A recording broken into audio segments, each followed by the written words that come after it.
guys, I'm Officer Dave, and this is Storytime with Officer Dave, and today we have a special, very special guest with us, and that's Miss Marnie Schneider, and she is the author of all the Football Freddy and Fumble the Dog books that we have read and enjoyed so much over these past weeks. Now, author, that means she has written all of these books.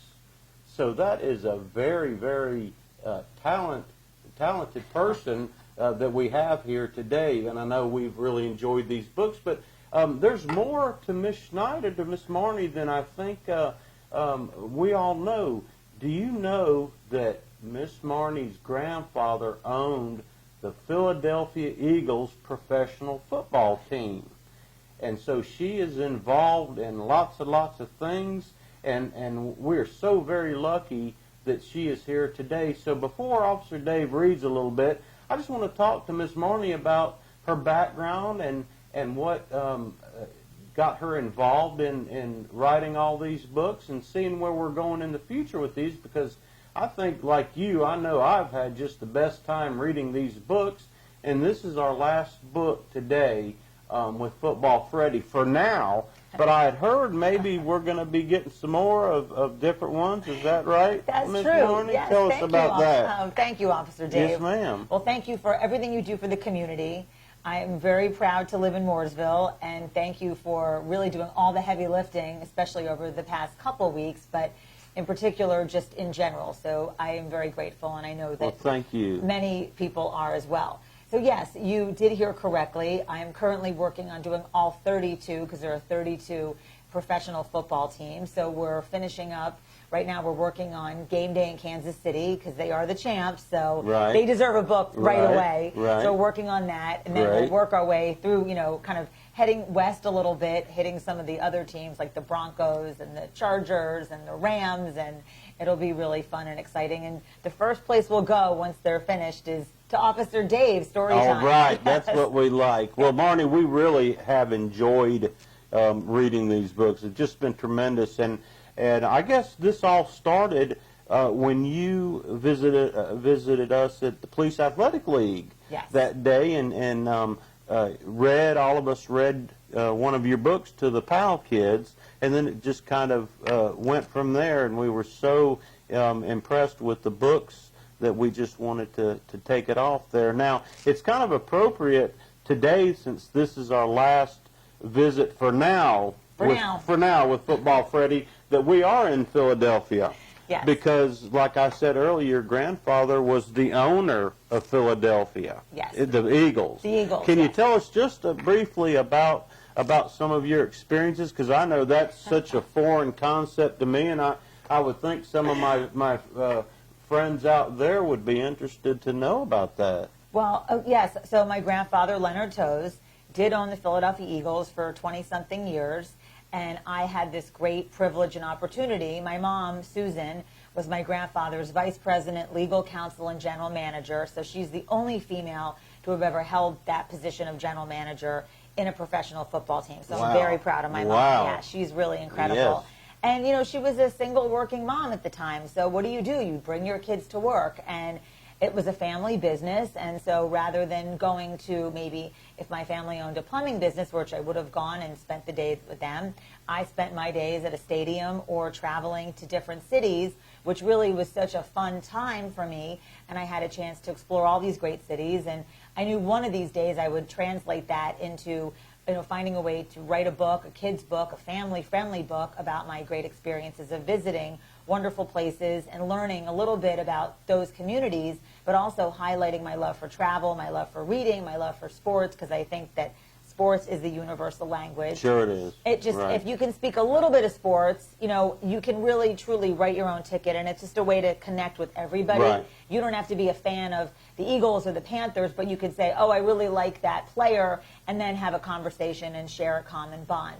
And one of the things, my grandfather was really, you know, very, very, very respectful of the law enforcement in the city of Philadelphia and everywhere we went. And it was really important to me in my Football Freddy books to acknowledge and represent firemen, the first responders, policemen, military. So every right. halftime ceremony in football, Freddie books are dedicated to the first responders and acknowledging their great work. Because truthfully, yes, you need players and you need coaches and you need a venue to play a football game, but without law enforcement and first responders, you can't have a football game. Right. It's just you can't. Sure, and that's what we really appreciate.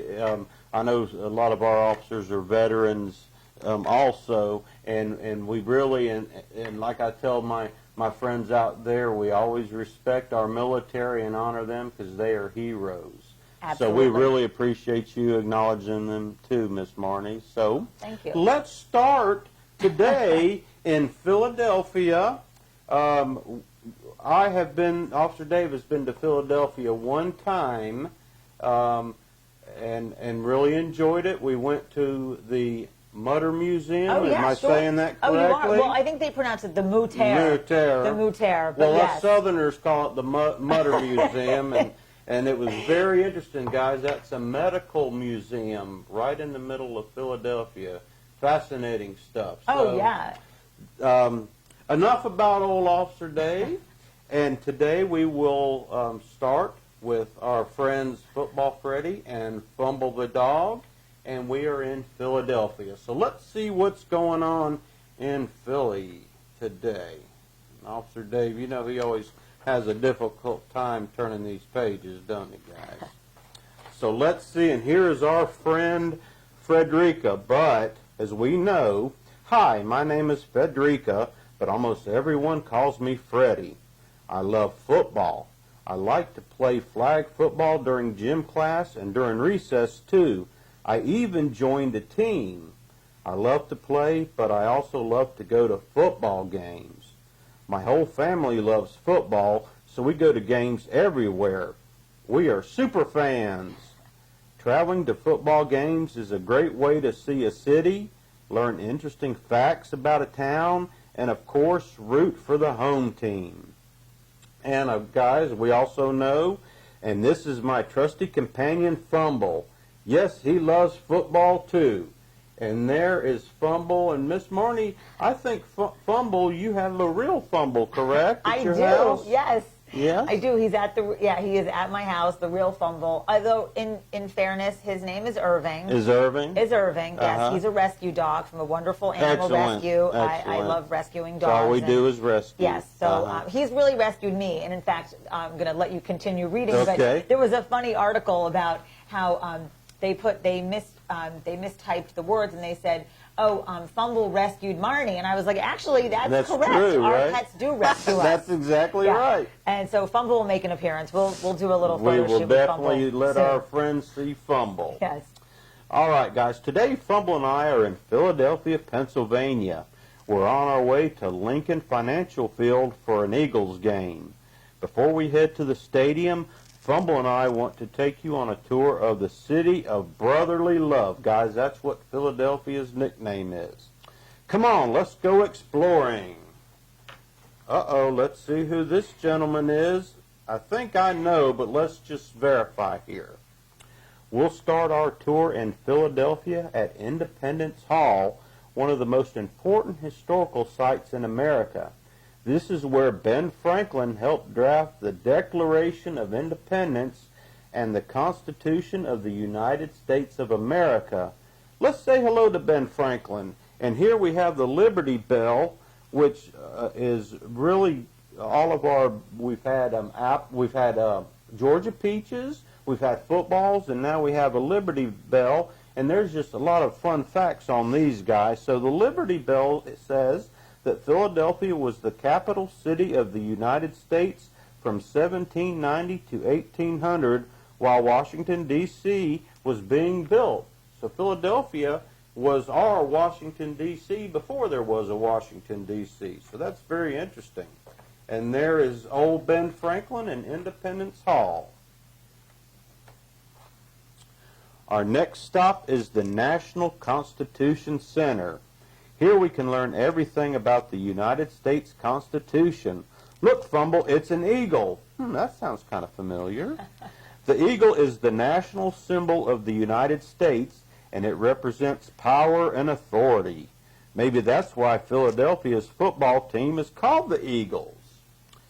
And our Liberty Bell says the United States Constitution was ratified in 1788, making it the oldest constitution in the world for the best country in the world, guys. Absolutely. About 100 yards away from Independence Hall is the Liberty Bell. The Founding Fathers rang this bell when the Declaration of Independence was signed. The Liberty Bell has a large crack on the side, and it's one of the most famous bells in the world. And guys, it is it's an American icon, I would say.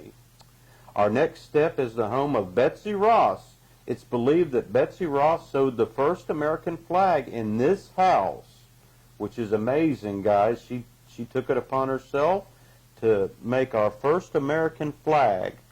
And did you know the Liberty Bell weighs over 2,080 pounds? That is a lot of weight, guys. And the first American flag contained 13 stars, one for each of the original 13 colonies. So, guys, that was before we had 50 states a long time ago, and we had 13 colonies. So that's what the stars were for. Now, here's Officer Dave's fun stuff. All this sightseeing is making me hungry. Time for a famous Philadelphia cheesesteak. Some people say the very best cheesesteaks can be found at Pat's, while others like Geno's. The only way to be sure is to try them both. Now that's the best way to do it. We could also go to the Reading Terminal Market and see what the farmers have brought in. What do you want to eat, Fumble? Well, I see a big Geno's cheesesteak and a pretzel. And then we have Pat's King of Steaks. And I believe, Marnie, aren't they right across the street from each other? They are. They are dueling right across the street. I prefer Pat's. Pat's? I prefer Pat's. The Oliveri family who owns Pat's, they're great people. So are Geno's as well, but I just prefer the Cheese Whiz. I'm a cheese double meat, double cheese. And they use Cheese Whiz at Pat's, not at Geno's, so that's why I choose Pat's. Okay. But you can try them both right across. Right across the street. That's right. Yes. All right. So opened in 1893, the Reading Terminal Market is the oldest operating farmers market in the United States. Wow. I didn't know that. Since 1893, it's the oldest operating farmers market in the United States. So, guys, when you go to like the Mooresville or Davidson Farmers Market, just think about the Reading Terminal Market. That was started in 1893. I would assume that's a huge market. It is. You know, actually, if you ever play Monopoly, I think that they have. You can get the card, the the train station. So it was based off the train station. A lot of the things in Monopoly, certainly the Atlantic City pieces of it, of Boardwalk and Atlantic City, kind of modeled Philadelphia. But the Reading Terminal Market was where the trains would come in and out way, way, way back, and they had a farmer's market there, and now it still operates as a farmer's market. Wow, yeah. Amazing. It's really, incredible food selections. So they have produce and everything else, but they also have amazing prepared foods. So, yeah. Amazing. Yeah, if you go hungry, you will. You won't be hungry for long, right? No, no. Let's see, guys. When William Penn named the city in 1682, he called it the City of Brotherly Love because he wanted everyone to be loved and accepted. Guys, Officer wants to read that one more time because I think this is very important and what I want all of you guys to do. He wanted everyone to be loved and accepted. I sure feel the love in Philadelphia. Fumble, how about you? I think Fumble is always feeling love and happiness because he is such a happy dog. Next stop, the Philadelphia Museum of Art. Did you know that this museum was built to celebrate the 100th birthday of the Declaration of Independence? Talk about a birthday present. That's a big birthday present. Come on, I'll race you to the top, Fumble. Phew! Climbing all 72 steps is exhausting. It really makes you want to throw your hands up and cheer when you reach the top. Now, on our Liberty Bell, Philos in Greek means love, and Adelphos means brother. Now, Miss Marnie, was that where Rocky ran up the stairs, I believe? You know it. Yes. So. And it's really, and it looks easy. It's deceiving because there's stairs, and then there's a big plateau, and then more stairs. So training on the art museum steps is a real thing, and it definitely... And it's a challenge. Oh, it is. And yes. when you get to the top of the stairs, and then you do this, you right. can see the entire city of Philadelphia. Beautiful. It really is. Yeah. Yeah. And guys, back in the day, Officer Dave could have done that, but no longer. So... And Rocky is a Philadelphia, Rocky's good Philadelphia mythology. Exactly. Oh, and here's Ben Franklin flying his kite. And so let's see what's going on here. Our last stop is the Franklin Institute. Philadelphia is also known for being home to many famous scientists like Ben Franklin. He discovered electricity by flying a kite with a key on it during a thunderstorm. And guys, what happened was when the thunder hit the kite, the key helped the current, and that's how Benjamin Franklin discovered electricity. So he is responsible for the lights on in this room right now. So that's a pretty special achievement, don't you think? I think so. I Ben Franklin's, so. Remarkable. Not only a statesman, but also an incredible scientist. Scientist and yes. inventor. Right. Sure. Really, ambassador to, I believe it was France or England. Yeah. I don't know. Yes, it was France. France. Yes. A real Renaissance man. Yeah, His contributions to our country and the things that we have today are so important, and we don't even think about, Ben Take Franklin. it for granted. Plumbing. He invented plumbing. Sure. And that's why a lot of plumbers, if you'll see, they'll say Franklin's Plumbing. Right. It might not be a family name, but it's named after Ben Franklin. Yeah, Ben Franklin. He was quite a guy. And guys, what I like about having Miss Marnie here and reading about Philadelphia is because it's not only a great book today, but we're kind of getting a fun history too. And Officer Dave loves history. Yeah, I love history as well. So let's see. Here we are. Look, Fumble, we made it to Lincoln Financial Field just in time for today's big Philadelphia Eagles football game. What an exciting place on game day. It takes a lot of work to host a football game.